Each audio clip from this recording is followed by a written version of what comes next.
Un tema muy popular son los Vedas rusos, los Vedas ucranianos, los Vedas letones, los Vedas africanos, los Vedas indios. En realidad, los Vedas son uno solo. El sánscrito es el idioma único de todo el mundo. En el mundo antiguo, aquellos que dominaban el sánscrito podían hablar en él.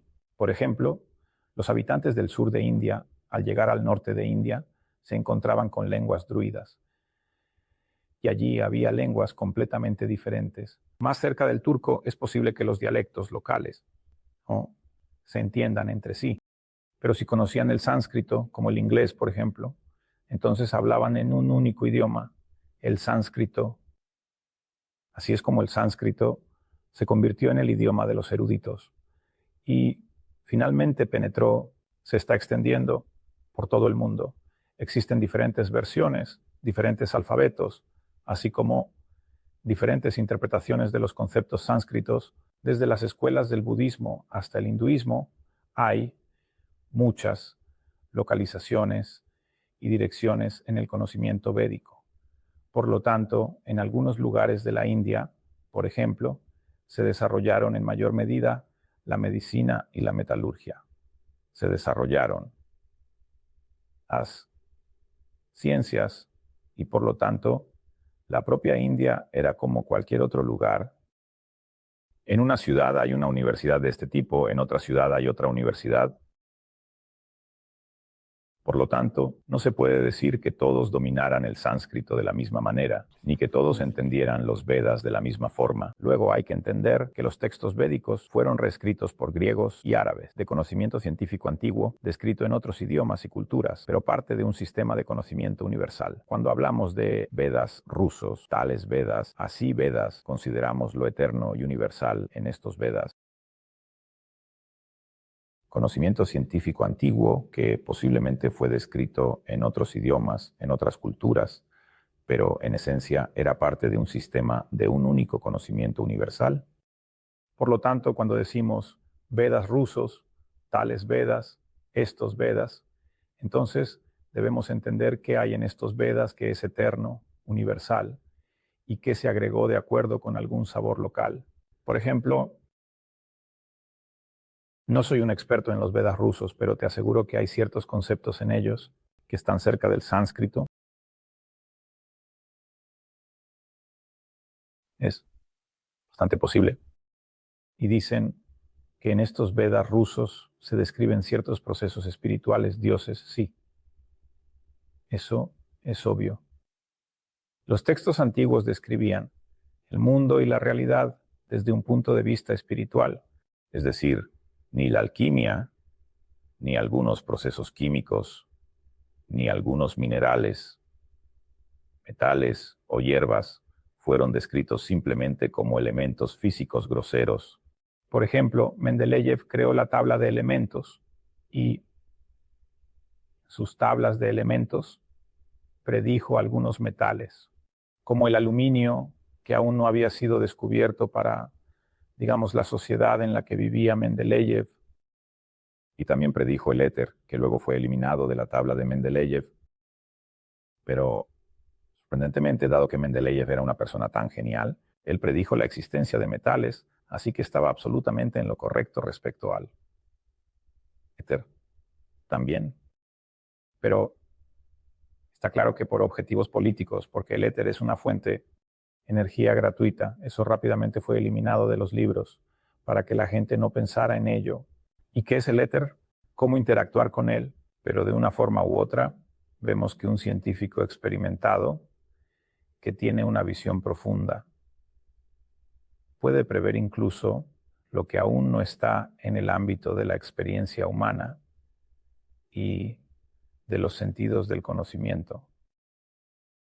Por eso, los Vedas son muy importantes, no solo como un conjunto de conocimiento espiritual, como ya dije, pero como personas que poseen este conocimiento y pueden aplicarlo. Es decir, ese es el principal problema. Existen una gran cantidad de antiguos textos védicos sobre cómo construir aeronaves, cómo hacer medicamentos súper avanzados y así, sucesivamente. Y los fascistas incluso tenían una unidad especial, Tullian Nervo, que se ocupaba del legado de los antepasados. Estaban buscando tipos de armas las posibles tecnologías que estamos utilizando ahora, que comenzaron a manifestarse tan repentinamente, digamos que en el mundo tampoco, son tecnologías nuevas. Lo más probable es que así sea, que fueron descubiertos a partir de diversas fuentes y textos secretos, pero eso ya se relaciona más con la sección de la conspiración, que es muy popular. Sin embargo, a pesar de que los conspiracionistas se maravillan de algunas civilizaciones antiguas, el conocimiento es algo obvio, que el mundo es cíclico, es obvio que la civilización acumula algún tipo de conocimiento. Luego, debido a que la civilización se destruye, y lo histórico lo entendemos como el nacimiento, el mantenimiento, el declive, la muerte, cualquier civilización se destruye. Una nueva civilización llega a su lugar y a menudo esta civilización sigue su propio camino y a menudo construye su vida cotidiana, su cosmovisión sobre los restos de la civilización anterior, tratando de apropiarse de todo. Por eso se dice que la historia la escriben los vencedores. En este sentido, vemos que la civilización védica, en cierta medida, ha permanecido en India, en el sudeste asiático, está impregnada de la cultura europea y no negamos que algunos conocimientos espirituales pudieron haber sido localizados por los chinos, eslavos, latinoamericanos y así sucesivamente, pero la fuente original, el conocimiento védico, es India, aunque la propia India es una palabra muy nueva que trajeron los colonizadores británicos, como si reemplazaran el antiguo nombre de Ibi y Bharata. Y hay un momento muy interesante que Bharata es en esencia el planeta Tierra, y la India en realidad se llama Bharata porque es la capital del planeta, la Tierra, como centro cultural, espiritual y científico. Aunque ahora la gente suele pensar que India es un país del tercer mundo, pero toda la filosofía espiritual y religiosa provino de India y fue precisamente en India donde se inspiraron los griegos, los chinos, los asiáticos, incluso los europeos modernos como Schopenhauer valoraban el pensamiento y la filosofía india.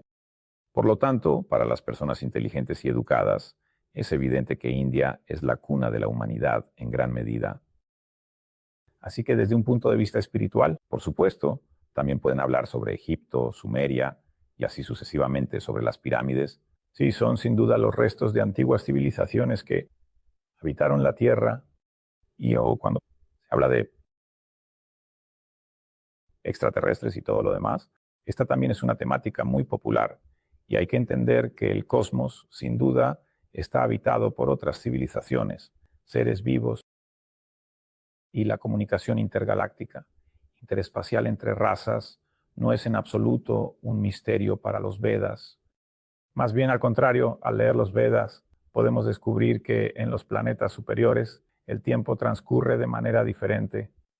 Esto se menciona repetidamente, así que no creo que ahí esté Einstein. Sorprendió a los antiguos indios con sus pensamientos, la teoría de la relatividad y demás.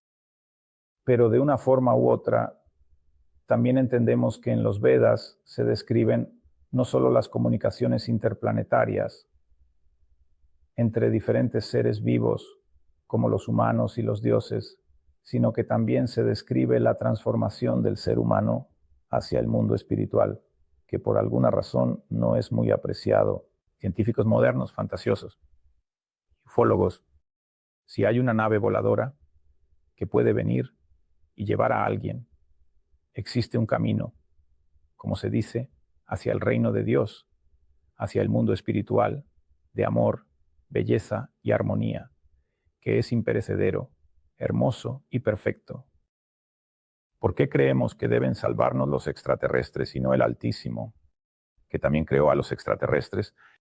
Por eso, vemos que tales formas de ignorancia, que sin duda se pueden considerar infantiles, son una actitud infantil hacia el tema. Sí, el mundo es multidimensional. Sí, en el mundo existen diferentes civilizaciones. Sí, estas civilizaciones pueden hacer amistad, pelear entre sí, lo que en esencia describen los Vedas como la lucha entre los mundos inferiores y superiores, y nosotros los humanos estamos en el medio. Por eso el planeta Tierra siempre es como una especie de opción de seguir el camino del bien o del mal, Y nosotros, en esencia, vemos que es bastante posible que aquellos que dirigen la civilización actual sean en gran medida representantes de los mundos inferiores, porque es la era de Kali. La palabra tiene una gran fuerza y equilibrio. ¿Por qué? Porque el Señor da la oportunidad al mal de manifestarse precisamente en esta época para que las personas que aspiran a esto puedan satisfacer sus deseos más bajos, deseos bajos. Presten atención que pase lo que pase en el mundo ahora, la gente está silenciosamente de acuerdo con todo. Cuando ya vengan a recogerlos, entonces tal vez alguien estará de acuerdo en trasladarse a otra existencia, siempre y cuando lo alimenten y no lo molesten por un tiempo. Por lo tanto, la persona misma es la causa del mal, y en que o bien el consciente a este mal, o bien no actúa, o bien se convierte en parte de este mal, bueno, de manera consciente. Y en este sentido, ¿cómo puede una persona superar esto? Este mal interno solo se puede superar a través de la práctica espiritual y el camino hacia la luz.